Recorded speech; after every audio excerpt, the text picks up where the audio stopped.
Welcome to another episode of the BS Podcast, the show that looks at how behavioural change insights are being applied in the wild. Episodes feature renowned behavioural experts across industries and organisations, from management and marketing to policy and public health, and more.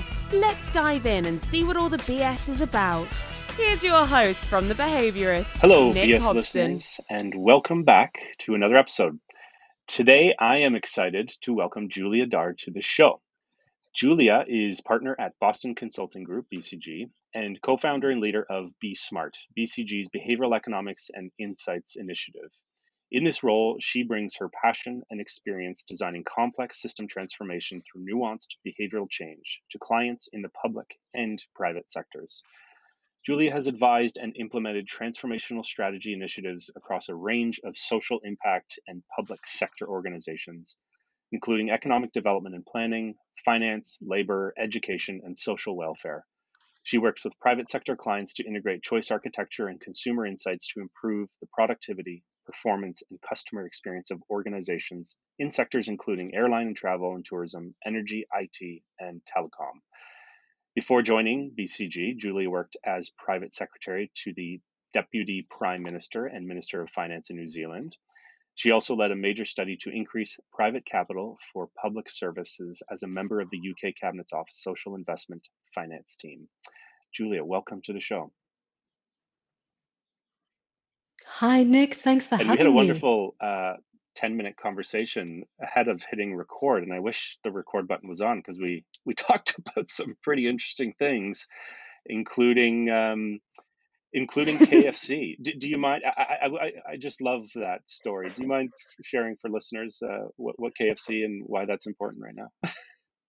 Not at all. Nick, I will feel like of all the folks that you have had on the show as well, I bet you have a really interesting outtakes reel. And I'm thinking about like a YouTube channel of the pre-show, and the pre-show conversations. I bet those are fascinating as well. Maybe next season. So one of the things, so as you said, one of the things that we were talking about is how do governments start to talk to people about navigating big shifts in behavior. So of course, we're speaking to one another from our homes because you in Toronto and me in Dubai are both still experiencing travel restrictions and in some cases lockdowns as a public health measure for COVID-19.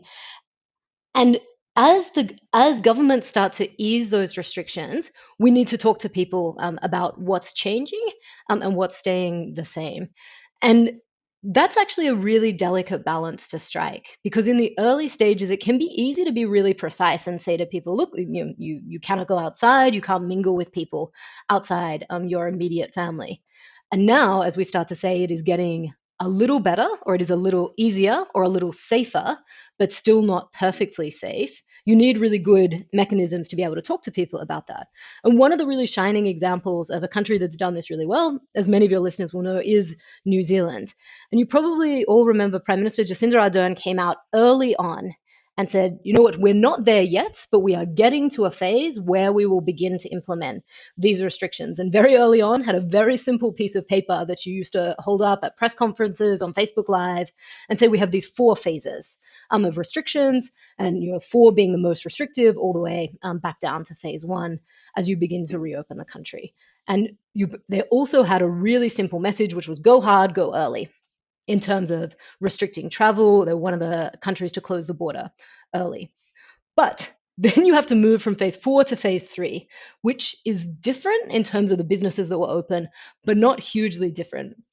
And a friend of mine is actually a member of parliament in New Zealand. And the way in which he expressed it, which I thought was so helpful, is the difference between phase 4 and phase 3 is that KFC is now open. Once we move from phase 4 to phase 3, then you can get KFC, and probably to build some of the public's trust in that, you can go on his Facebook page. You can see him the very first day you're able to do this, helping himself to some KFC. I love it. But I mean, right? But clear, simple, sensible. Yeah, and very similar thing happened recently in Toronto, in Ontario, in Canada, where I'm from. Where as part of, I think they actually go the other direction. I think it's from moving phase one to phase two. So we're going up in number, whereas some countries are going down in numbers. But it's the same logic where we actually opened up because it was sort of spring and summer and nice weather was coming, and opened up golf courses. And that was just such a moment for a lot of people, including myself and my friends. I'm a terrible golfer, always have been. But when we went, I don't know, I was just in this like such positive frame of mind, and I ended up having just the best golf game. So that's my KFC like story, and I'm sure I'm sure everyone has similar ones. And going back to the leadership of Jacinda Ardern and other ministers in New Zealand and similar countries that have taken similar approaches with clear communication, which is so important right now. There was one video that I really liked where it was Ardern sitting just recording a video on her phone. It was early days of the lockdown, and she was just in her civvy clothes, like just I think she was in like comfy sweatsuit, like a sweatshirt and jumper and sweatpants. And she was just talking about some of the restrictions and how You important. should know that in Australia and New Zealand, that's Yeah. a form of clothing. We're a casual people. Okay.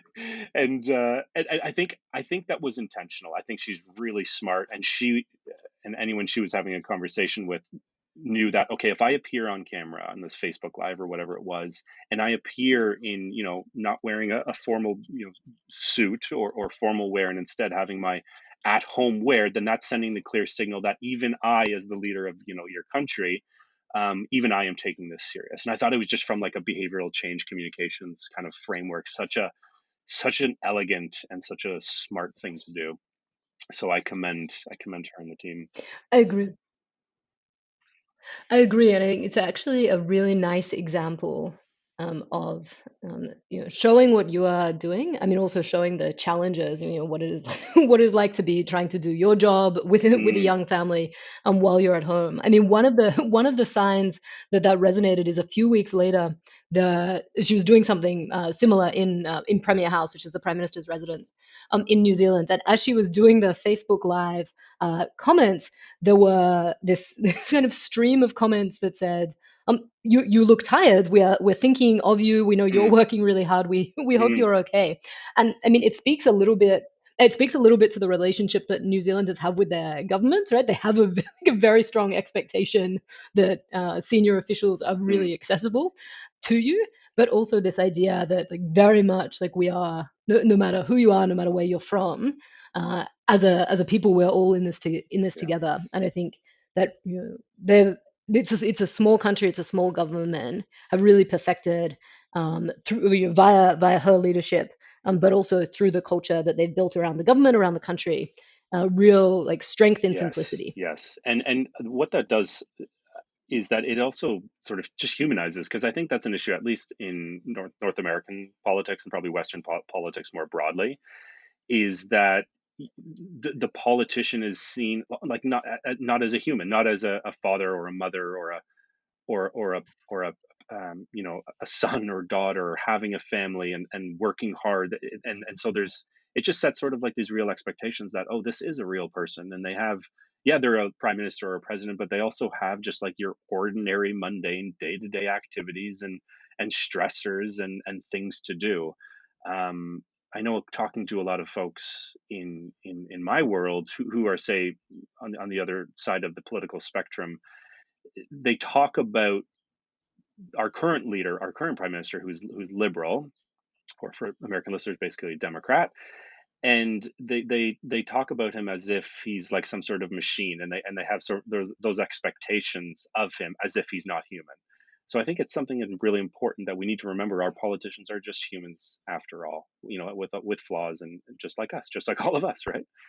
And it's actually not just politicians, but so I do a lot of work around bringing behavioral science into really big organizations. Fortune 500 companies, the perfect example. And you think you have that same distance with CEOs and leadership teams and Mm, frontline leadership, or even senior managers, that because people feel as though there is the power distance between those is so far between those two individuals, neither of you really humanizes the other. And I think there is such a role for leaders in thinking about these quite nuanced behavioral science concepts about how do we telegraph authenticity, how do we manage our impression not in a cultivated way but in a way that signals not only that I'm present but also human. Yeah, that's great. And let's actually park that for now because I want to come back to that. But before I do, um,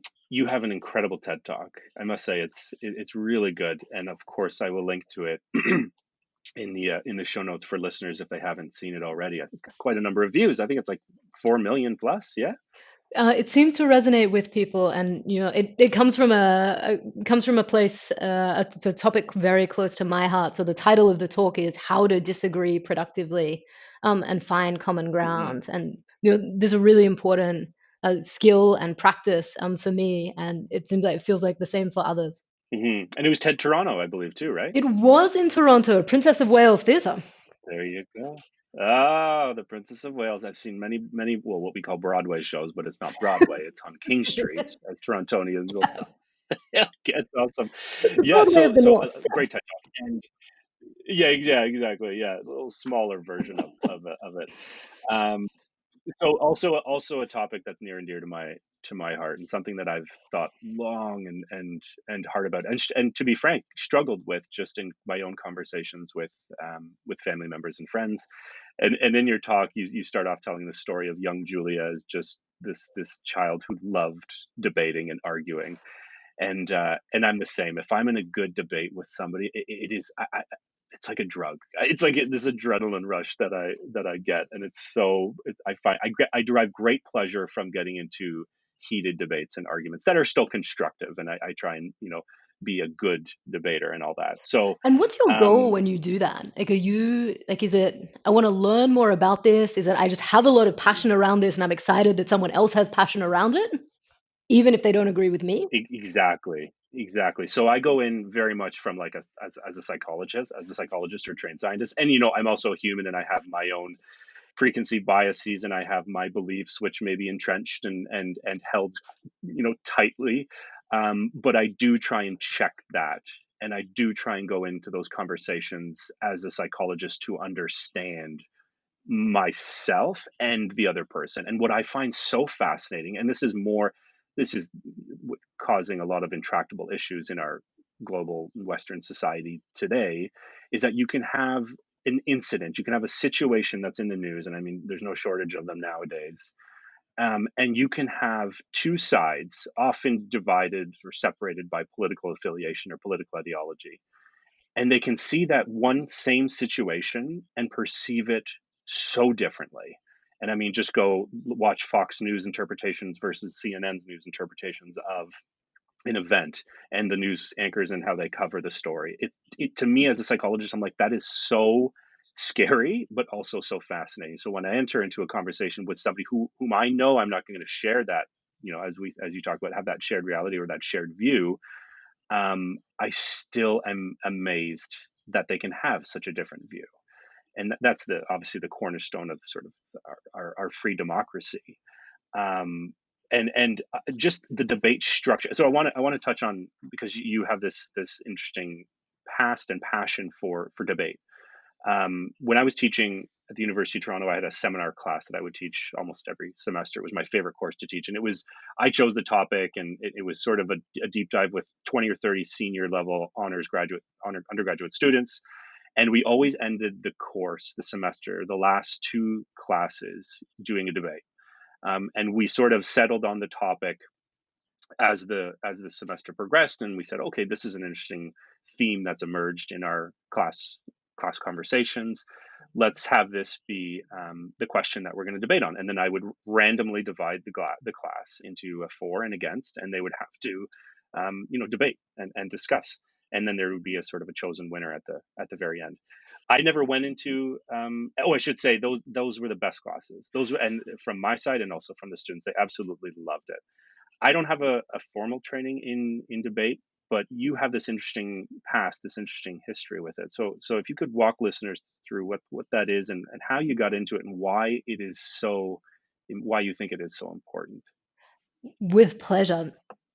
So Nick, you're right, and it's such a diplomatic way to put it. So I really early on was lucky enough, a little bit earlier than some of your students, in my very first year of high school to be exposed to formal debate.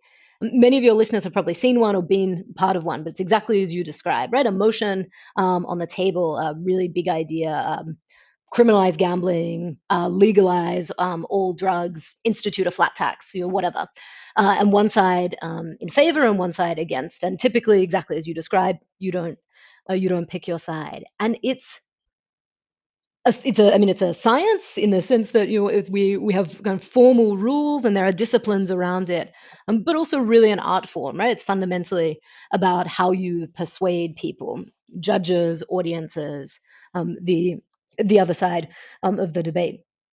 But one of the things I bet many of your listeners did not know is that there are world championships of debates. Like this is a real sport. Don't laugh. It's a real sport. It's a serious thing. Um, and for Australia, which is my country of origin, which is where I grew up, I was lucky enough to represent Australia at the World Schools Debate Championships 3 times, and actually to win it 3 times. So you're right. I'm serious about bringing the practice of debate, these kind of really formal lessons, into our real and everyday life, into our organizations as well.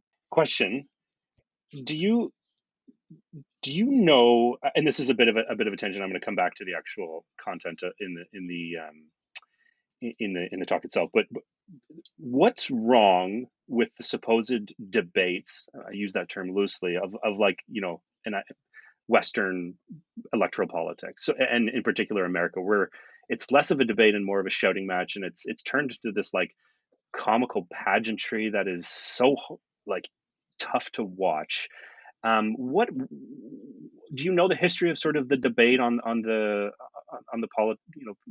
politician stage, and how why has it transformed into the shit show that it is today? That's a technical term, obviously. Yes, because unlike what we would think of as your formal debate, the kind that you might have seen on television from the Oxford Union or other places, that if you if you have kids in high school, maybe you've been to a version of this. If you're a high school student yourself, probably your school has a debate club. There's not a focus on persuasion, right? There's a focus on using the megaphone that you have, which is basically primetime access on one of the broadcast networks. I'm thinking about the United States here, but most other Western countries have a pretty similar model, to be able to score as many points at the expense of your opponent as possible. And I use those words, at the expense of your opponent, really deliberately, because when you have a formal debate, and I talk about this in the talk, your attacks are at the expense of the idea. That the other person, that if Nick is on the other side of the debate from me, I know that he didn't choose the side, right? It doesn't make sense to go after Nick. Your only option is to go after like what I call the best articulation of the idea, right? It doesn't do me any good to kind of diminish it to a ridiculous proposition, and then beat the straw man. That actually doesn't score you any points in a formal debate. The other place where I think we have lost, not just from these kinds of debates that come around once every election cycle, but much more broadly from the political conversation. And I think from some extent, the way in which we discuss these issues amongst our friends, neighbors, colleagues, and even in some of our organizational decision making, is this idea that I talk about as the humility of uncertainty. And that's saying, you know what, I might be wrong about this, or an acknowledgement that at the end of the debate, you have actually changed your mind about something. And there are some models of formal debate that actually allow for this. There's actually a German model where, given Germany's history of coalition governments, for example, in the recent past, you are allowed to switch sides. If I'm particularly persuaded by something Nick says, I'm allowed to switch sides. And for people raised in the North American, Australian, Canadian tradition of democracy, that sounds almost laughable that you might have something like that. But that's a really good example of the aspiration that we have, which is through conversation, through articulation, you actually build bridges, not between people, though obviously that's what we're ultimately trying to do, but between ideas that at the end of the day, I might come to a different point of view. Right. And that was my next question. Is there any models that we should be looking to? So that's great. And so while we're on this point of, partisanship and identity politics, there seems to be more than ever, and maybe this has always been the case, but it seems more pronounced these days that there's such a divide between the two sides that exist. If you want to boil it down to sort of a simple spectrum, what do you think has happened over the last few years of the changing landscape of our politics, which is not allowing us to debate and disagree productively? Is it? Of course, it's a confluence of factors, and social media might be one. But I'm just curious to hear your thoughts about what has changed over the last, say, 1 or 2 decades, and has pushed us into this corner that we find ourselves in. So the diversification and proliferation of the media landscape is for sure part of it, right? That suddenly you can find media readily that affirms your point of view rather than confronting you with alternative points of view. In many ways, that's a really good thing, right? It means that there is a much greater diversity of voices in terms of who gets to be our storytellers, who is recording what is going on, who is kind of shaping a narrative around that. So the diversification of the landscape is obviously, it has many strengths. One of the limitations that it has is it is really easy, even inadvertently, to start to dwell inside an echo chamber where your own views get reflected back to you. And it's probably one of the things that you find so invigorating, so inspiring about these conversations with someone who really strongly disagrees with you is this hope that you are going to hear an idea or a framing that causes you to rethink your point of view. I think one of the most exciting things that people can say, like I live for hearing people in boardrooms, in public sector organizations, in the media say, huh, I never thought about it that way. And that's what the Mhm. goal of a really good debate should be. And yet there is this there is this sort of wired psychology that runs deep within us, that we are so resistant to do that. There's such a pull, um, that we hate to admit we were wrong, or that we hate to admit that there's another way to look at it, that there's another perspective. I relish in that myself. Maybe I'm weird. Maybe I'm the sort of the anomalous data point. But when I'm like, that is interesting, and there's a bit of a twinge that I experience that's like, oh, that sucks that I didn't see it that way, and it sucks that I kind of have to defer, or that I have to change my mind, and there's a bit of my ego, there's a bit of a bruising of my ego, but it's counteracted with this, I guess, like you said, this humility of there's another perspective, and it just adds to the the amazingness of human behavior and human beings. Is that the way you see it? Is that the way we should be going into these types of difficult conversations?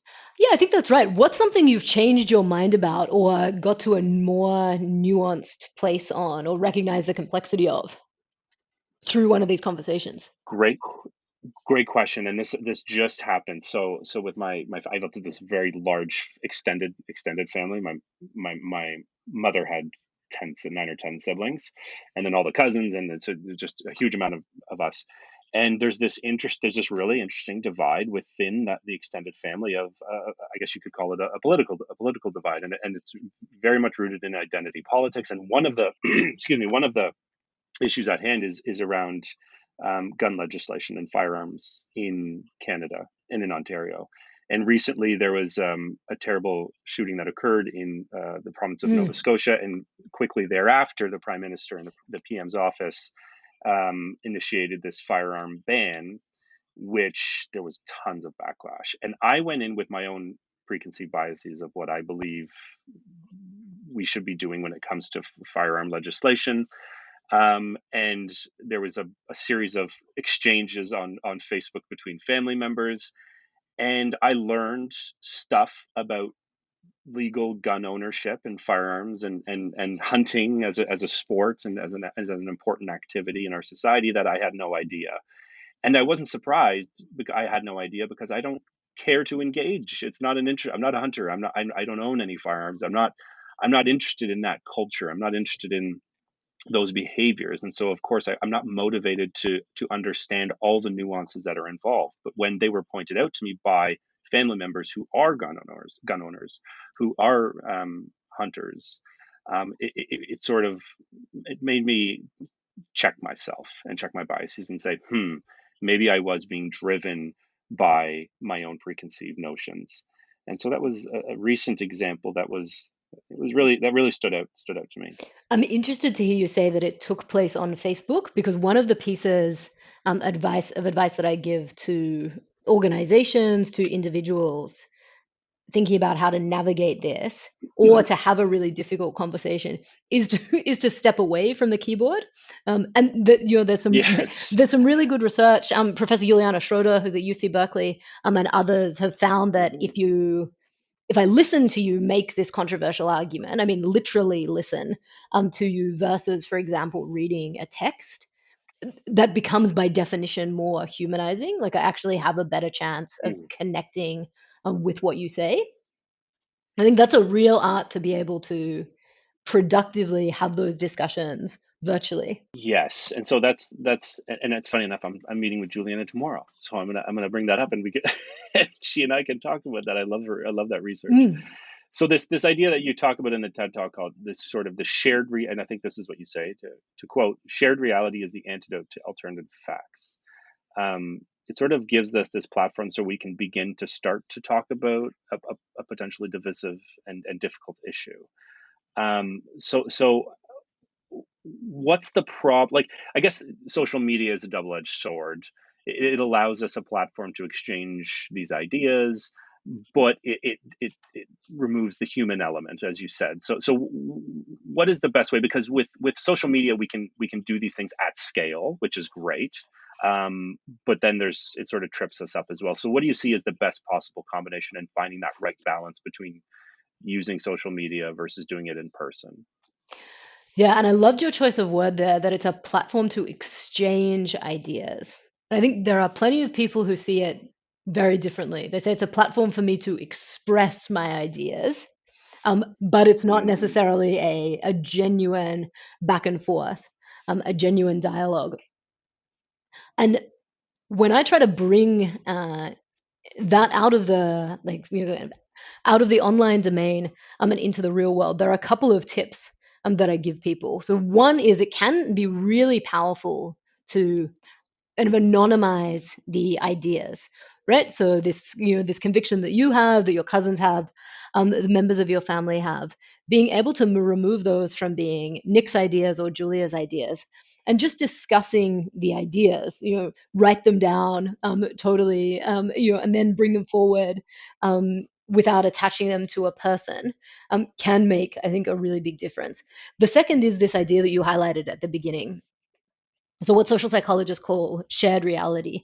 And shared reality is this idea that there must be something that we can agree on, and that something can be really, really narrow. It can be that we both have a shared interest in a safe community, right? Or that everyone has a right to an education, right? And those sound like really basic starting points for many conversations. But what the point at which you've done that, at least the two of us are on the same side, what I would call kind of examining the problem, right? As opposed to sitting across the table from one another with the problem in between us and never being able to move off that. The ability also to go into this conversation, whether it's online, whether it's offline, whether it's a board meeting or a political debate, with a humility of uncertainty. This idea of saying, like I might be wrong, or I might in the course of this conversation, um, I may have my mind changed, is also critical. And that, I mean, it takes so much security to be able to say, you know what? Like when the facts change or when my understanding of the facts change, I change my mind. And Hmm. over time, what we should be aspiring to do with our families, but in our teams, in our organizations, is actually to build a culture where people hope to have their minds changed. And it's, for a corporation, for example, that's a dangerous proposition, right? But if we said, you know what, like the test of success in this meeting is if someone has had their mind changed about their opinion Hmm. before going in. And Daniel Kahneman used to give people this advice to say, you should kind of pre-register your point of view before you go into the meeting, right? We should ask people. I like Yeah, that. exactly. We ask people to kind of pre-commit so that they at least. When you go into a meeting and you become vulnerable to the forces of like the voices of authority, the voice of the majority around you, that nudging you back into the version of yourself that had a strong conviction before the meeting. But then at the end of the meeting, say, is anyone thinking about this differently? Have we had one of those, I never thought about that before moments, or I never thought about it in that way? And if not, what's wrong with the conversations that we're having in this team, in this organization? Or what's wrong with the voices around the table? Like, have we not mindfully brought enough diversity of perspective? I'm thinking and furiously taking notes, which is a good sign. What one thing. So I'm just trying to think how I want to go through them. One thing that I do, and this might be just helpful for me, or it might be helpful for listeners as well, is when I find myself sort of going down a rabbit hole of often news and media generally, that is like I'm a sort of self-identified centrist leftist. If I am in those news sites and really going down and reading more and more and gaining more knowledge, I will check myself and pull back out and actually deliberately go to, say, a more conservative or right-leaning news site just to hear what they have to say, just to hear that different perspective. So I actually find that's a really important thing, sort of a self commitment that I engage in to learn about the other side. Um, and then the other point that I'm thinking about is what you're describing here, whether it's in policy or whether it's in organizations. And I want to sort of pull this into organizations and work in a moment. What it is though is that it's the ethic of science, really. As scientists or behavioral practitioners, um, we have an idea, we have a hypothesis or a set of hypotheses that we want to go and test. And we want Mm. to gather the evidence, collect the data, and then come out on the other side either confirming or disconfirming that initial set of predictions. And it is the ethic of falsification. We should be going in when we run our experiments or collect evidence and gather evidence, attempting to falsify, attempting to actually break the idea, to attempt to show that it doesn't hold water. That framing is completely opposite, I believe, of what most people do, which is to go out there and to just gather evidence to confirm through confirmation bias their initial stance. So it's almost like we need to have people who aren't scientists per se, but sort of we need to have people thinking like scientists when engaging in these sorts of things. Exactly, and it's not just debates. It's also big decisions that we have to make. In life, in our organizations, that mindset of as you say, like a mindset of falsification, or even just a humility that just because this is the first idea that I had, or this is an idea that I happen to hold particularly strongly for for whatever reason, doesn't mean that it's the only idea. And the first version of the idea should not be the final version of the idea. That it should be like really picked over, really refined over time. And you don't really get that from people telling you what a great idea it is. You don't really get that from amassing additional reasons why you are right. You get that by thinking long and hard about why you are probably wrong. Mhm. Yes, exactly. And actually going out and attempting and trying to find the evidence for why you're probably wrong, right? That's what we do as good scientists. And I should say, I mean, that's the ideal scenario. Um, I would love for academia, and because all that sort of training will start in academia, and then it trickles out into practice for us behavioral practitioners. But in academia and in basic research, having come from that world right away as a young undergraduate and graduate student, it quickly doesn't become about that ethic of falsification. It becomes about ego and finding an idea and hopefully finding a significant result of p-value less than 0.05 so that you can publish, so that you can get grant funding, so that you can get tenureship, so that you can have a job.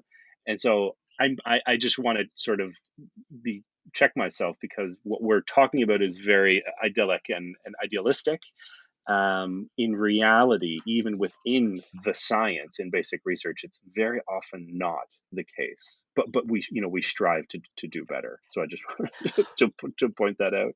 Right, and people who have built, careers, not just research careers, but you've built like a career inside an organization on being mostly right most of the time. And of course, like, as academia in particular, behavioral economics, behavioral science, and social psychology tend towards increasing and increasing degrees of specialization.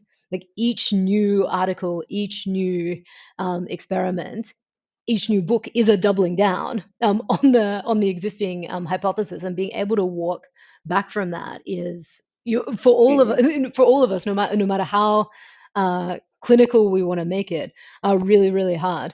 I mean, Yeah. I always appreciate what Mark Andreessen, is a Silicon Valley venture capitalist, says when he talks about the idea that we should have, when we're trying to make decisions, strong opinions loosely held.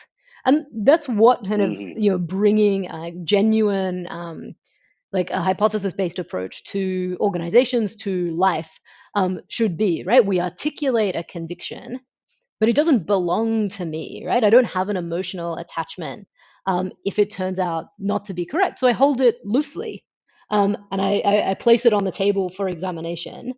And over time, we refine it until we can get to a place where we have strong opinions strongly held, or in fact, not even strong opinions strongly held, but strong, well validated, like empirically tested ideas strongly held. I love that, and sort of iterating and changing your view as you get more. It's just like what level of confidence do you have in that idea based on the evidence you have before you. Yeah. Carl Sagan, one of my favorites, he says, "It seems to me," and this is a quote that I love, "it seems to me that what is called for and I mean in science, is an exquisite balance between two conflicting needs, the most skeptical scrutiny of all hypotheses that are served up to us, and at the same time, a great openness to new ideas." So it speaks to what you said there with Mark Andreessen and having strong opinions loosely held. And it Mm. seems almost like an oxymoron. It seems paradoxical, which it is. But I think we need to have that to exercise that ability to toggle between the two states is what's most important, probably. Yeah. Yeah, exactly. And you can frame it to people in the form of a question. I think it's such a powerful question to ask people. I ask people all the time, which is, what is it that you have changed your mind about, and why?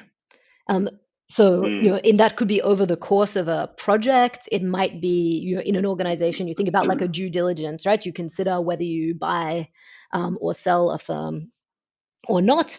You think about the future, like, market opportunities for an organization. You think about policy reforms in response to real challenges. If you go through this kind of process that we've just talked about with this blend of, rationality and humanity, you should be able to answer that question. Like, what is it that you have changed your mind about, and why?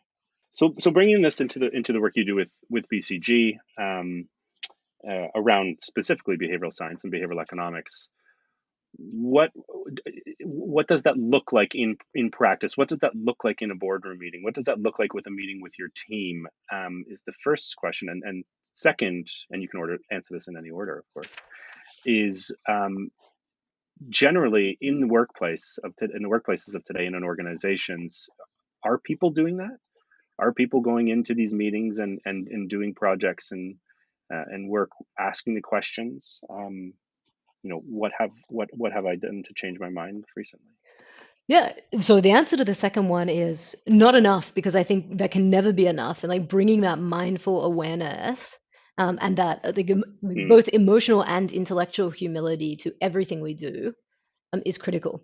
But to come back to the first one, what does it actually look like? So in terms of BeSmart, which is BCG's behavioral economics and behavioral insights team, which I lead, we try to bring all of the extraordinary and insightful work from many of the folks that you have on the show to real life into organizations.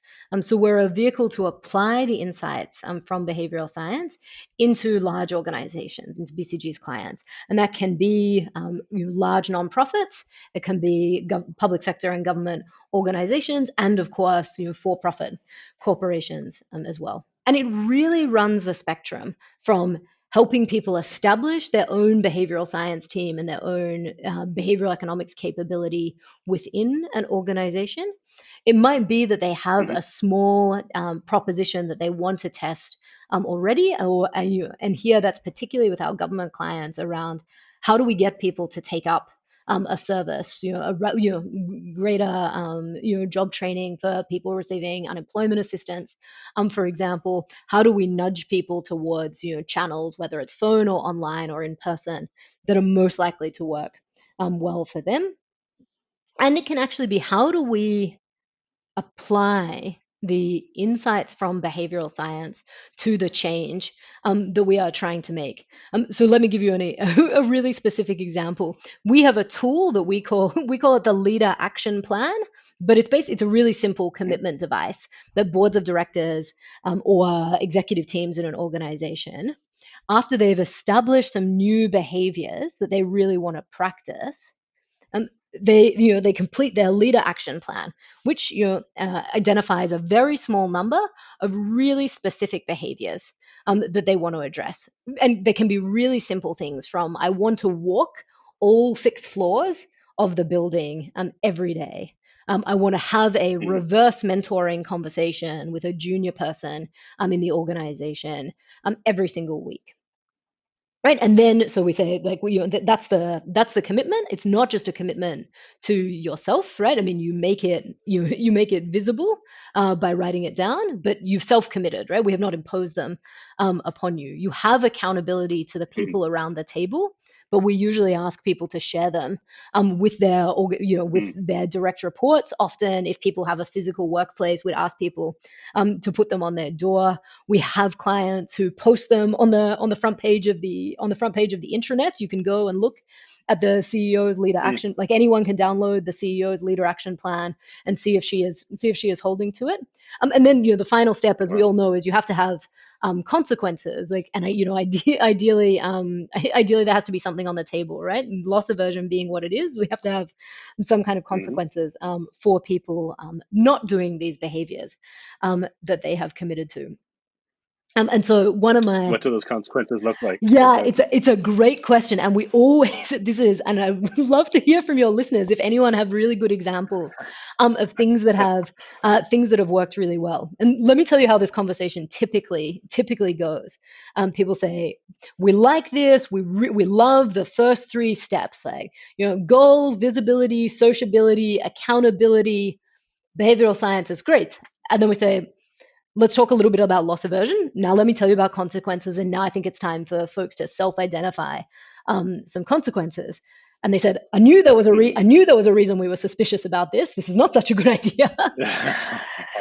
And so you get 2 responses. The first that people say is, well, we simply integrate this into the performance management process, and in some organizations it Mhm, becomes part of variable compensation, or whatever. And mhm, that's fine. mhm, You can do that.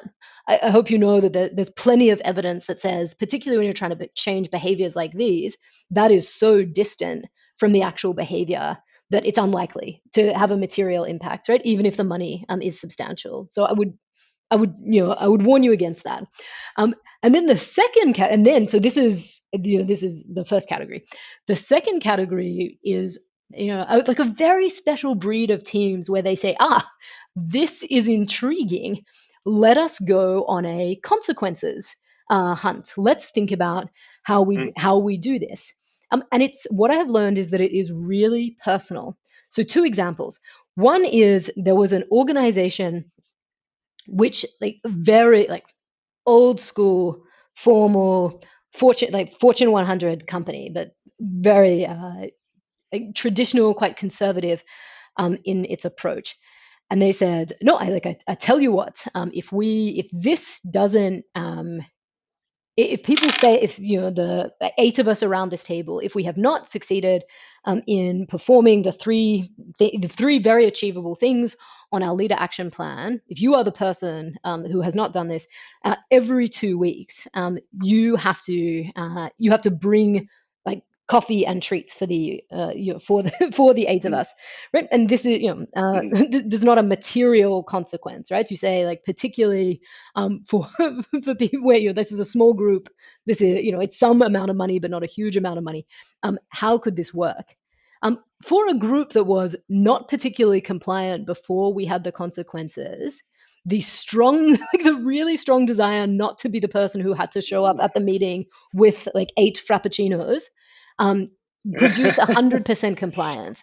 And this is not a consequence I could, you could, as an outsider, ever have credibly suggested to them to say, I think, we think this will work. We think, just like this really trivial loss, this Yeah. kind of social loss that you're going to experience, will can make a difference for you. But remarkably for that organization, it did. And I think getting people, it's a hard conversation to get people to identify those consequences, but it actually it can do really wonderful things.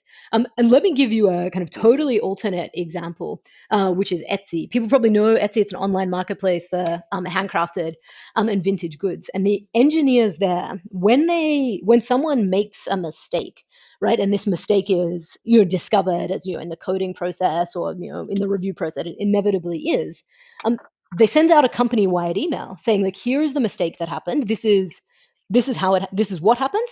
This is how we think it happened. This is the corrective action that we have taken, and this is how we think that it won't happen again. And then they have this is one of my favorite things about them. They have a company award, which lots of companies do at the end of the year, for people who have made errors, who have actually not succeeded, but in really quite spectacular ways. It's a three-armed sweater. And with like this is a huge knitting failure, obviously, and that's a way of saying, look, like these are things to be like mistakes are to be celebrated, right? But we also like as an Yeah. organization, there are real consequences. Like, it's not that we think it is good to go through this process of discovery, but we also talk about mistakes and learnings in a really open and transparent way. I love that. The three-arm sweater. Three arm It sweater. is as you were explaining it that like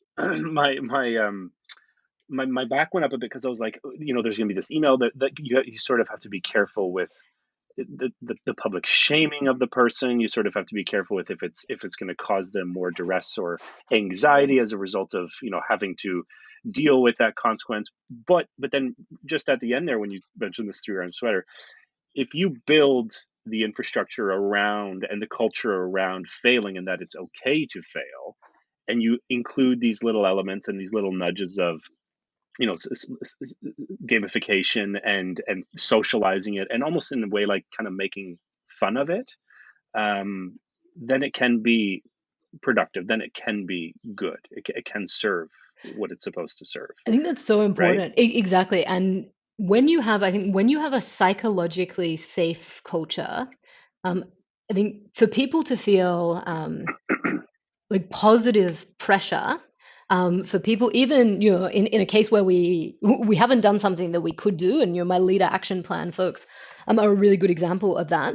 They you to feel a little bit of guilt about that, that's actually fine. The problem is when it crosses the line into shame, right? This idea that suddenly we're talking about whether someone, not whether this was the right or wrong thing to do, but whether someone is a good or bad person, and that's completely unhelpful. And that's why I think keeping it at the level of behaviors is so important, right? And we say, like, what are the habits and routines that you could reliably perform that we think would make a difference in your ability to actually embed these behaviors in your organization? And I had one had one CEO, and I'm going to call him Brian. It's not Brian is not his name, but let's call him Brian, Hmm. who was a bit of a reluctant adopter, it's fair to say, of the leader action plan. Like I think when he and I had started working together, I'd said, we have this commitment device. We call it a leader action plan, and he said it is tremendous, and I love it, and all the people who work for me should do it. I said, yes, but we should start with you. And he said, oh, this is a terrible thing, and I do not like it, and we will not do it. And so like it was reluctance, right? And the his kind of self-defined, self-discovered consequence around not performing the behaviors that we'd identified, which were all about getting out into the organization, about talking to people about the kind of hopes and aspirations that he had for them and for the organization, which didn't come supernaturally to him. The consequence was simply transparency, right? That at the executive team meeting every 2 weeks, I would tell people whether or not he had done these behaviors, whether his leader action plan was up to date. And over time, anytime, from someone who it was a relatively small head office, I rarely saw kind of out and about. Any time I came came into the cafeteria, I would find him in the line, and nearly always there would be a moment where he would kind of lean to the person in front of him and say, "Excuse me, I'm Brian," and they would say, "Yes, I know." And he said, "I have my leader action plan with me. Could I tell you about my leader action plan and the goals that I have for myself? Because I need to, like, I want to, this is something that I'm really, really committed to." And I think that to kind of there's a beautiful awkwardness about trying to change Hmm. our behaviors and trying to change the behaviors of an organization. And I mean, we started out talking about authenticity and humility, and that's kind of the same thing of saying, hey, like I'm on a journey, right? I'm the CEO of this organization. I'm on a personal journey. I'm trying to bring you on the journey as well. Here's a tool that I have to do that, science backed, behaviorally informed, but at the end of the Hmm. day, it's just kind of two humans trying to make their way in this organization and the world. That's great. It reminds me also of, and there's a lot of different ways and different tools and little hacks that organizations and just individuals can apply to their own life. And one that I love is called the failure resume. So a resume is Mm. this, like, in industry and organizations, often a 1 to 2 page, but in academia can be this ridiculously, like, long 20, 30 page Things you've been rejected report from. of all of a person's. Yeah, so instead of all the things that you're amazing at, it's everything that you've been rejected over the years. So 200 I death really rejects. encourage Like, listeners to yeah. do that. Yeah, exactly, exactly. It's like, how many rejections have you faced? And just socializing that experience. So having, if it's in an organization or in academia and research, is sort of saying, hey, from leadership, this is what we're going to do. Create a 1 page failure resume, and we're going to have a sit down and we're going to talk about it. And related to that, I've also heard Jay Van Bavel is at NYU, and some others in and outside of academia and organizations with their team, they'll have a dedicated failure meeting, because failures actually happen, or setbacks actually happen, much more often than successes. And yet we tend to sort of over anchor on the successes, especially when we're sharing the good things we've done with our colleagues and superiors, Yeah. when it should be the other way around. We should be sitting down and saying, this is where I screwed up, this is where I'm having a difficulty, and it'd be okay, and it'd be that psychologically safe environment to make that happen and have those conversations come to fruition. And there are some institutions that do it really, really well. So I actually wrote a book last year. It's called The Decision Maker's Playbook. And one of the chapters talks about how you bring this experimental approach to life. And in these kind of lessons to be learned from other fields, I think you see in, for example, the military, they call it an AAR, an after action report, where we talk about what happened, but in particular, what is there to learn? What went wrong? What should we do next time? You think about the medical profession, like clinical settings, especially hospitals, have this convention of the M&M conference, the morbidity and mortality conference, when typically when Mm, something, there's a case where something has gone wrong, but it's basically a set of very complicated errors that has either led to a patient getting increasingly sick, or in really unfortunate cases, the death of a patient that might have been preventable. And a really open, reflective discussion in the best version of those in a really safe environment, though not always, unfortunately, but talks about what went wrong and what is it that we can learn from it. Many of the global energy companies actually have this as well, right? For your big capital projects, right, where a day late can be $100 million late, have really good what they call decision audits to be able to understand where in the chain something went wrong. What's the hack, the intervention that we need for next time? Great. Well, Julia, two more questions, if you don't mind, for you. Please. So first, what uncertainty or what source of uncertainty are you most humbled by as of late? So many things on a daily basis. One is about the difficulty of making change in organizations, in the world. And it's not, we talked a lot about persuasion, but it isn't a problem of always persuasion, right? It's also not always a problem of behavior, right? It's not just that if people know the right thing to do, they will do the right thing. And it's so often about the difficulty not just of building relationships and networks and collaborations, but like how do they get sustained and nourished um, over time, and how do you kind of like refresh them with new ideas? How do you refresh yourself with diverse perspectives? How do you make a contribution outside your own comfort zone?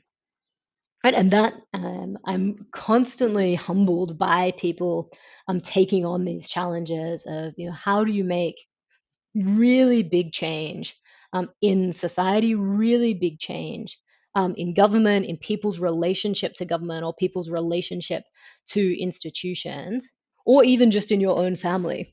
And it's one of the more you learn, as always, the harder it is, and the more if we say that all unhappy families are unhappy in their own way, like all complicated change problems are complicated in their own way.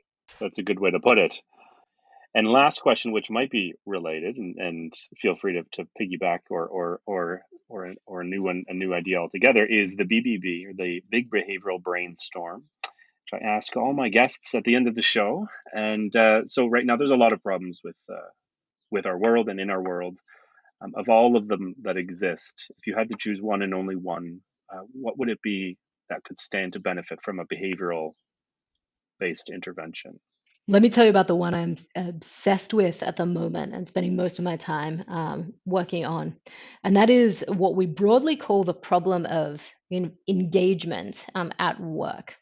There is some evidence that says most people, by which I mean somewhere between 50 and 75% of Americans, are disengaged at work. About half of those people actually hate what they do. And there are very important things to do around ensuring that people are compensated appropriately, that they have jobs that are meaningful. But I have this really strong conviction that engagement, what we broadly term engagement, is absolutely ripe for behavioral intervention.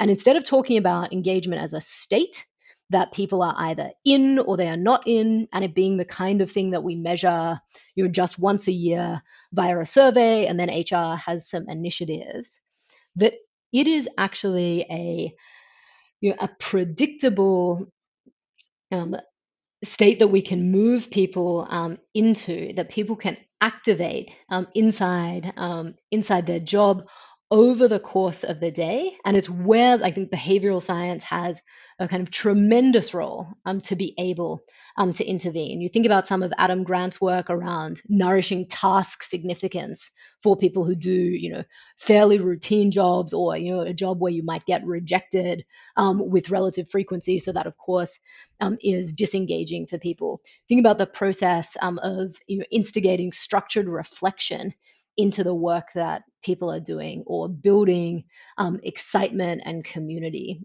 around that. And so my starting point is to say, look, I think in the work that people do, not in their jobs, but in the way that we show up day to day, we need four things, right? We need purpose, we need recognition. We need, leaders to see us, to know what we do and why it is important. We need belonging. We need a community of people around us who are also invested in that goal, and whether goal is like I run the deli counter at a supermarket, or whether that goal is I am working to cure pancreatic cancer. And then we need certainty, right? We need some guardrails for how we actually understand whether we are doing a good job or not. Not once a year, a performance review time, but actually day to day. And so that what I call loosely the problem of engagement, I think is absolutely ripe for behavioral intervention and for tackling a kind of toolbox of techniques for managers to be able to do that with their teams every single day. So this is what I'm obsessing about right now. Well, that's a great and noble obsession, I would say, and one that I very much share with you. So thank you for that, and thank you for such an amazing conversation. I have pages and pages of notes that I will enter into my own personal notebook and enter into the show notes for listeners to get access to all of the things you mentioned. And hopefully next time we meet, maybe we'll have to engage in some sort of debate. I think Why? that would be the best Why? thing next, right? Nick, we've brainstormed so many kind of outtakes for the show, but I think the big behavioral debates, the BBD, could be Hmm. next. There you go. I like that. Well, Thanks stay so much tuned, for having folks, me. for that. Yeah, for that.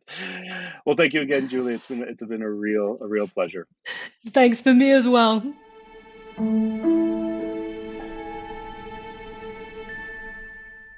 Hey, Nick here once more. A final farewell note before ending. All the show notes, links to papers, resources, and materials mentioned in the episode can be found on the BS Podcast page of The Behaviorist, where you can find all episodes and lots of other interesting, easy-to-apply, sciencey stuff. Just go to www.behaviorist.biz/BS podcast. Why should you? Because 1, you're a part of a digital-wide social proof exercise. 2, you're helping combat the negativity bias in the form of positive reviews. And 3, it's a little pre-commitment for your habitual podcast listening. A little investment to keep you coming back for more BS. I mean, how much more behavioral can you get?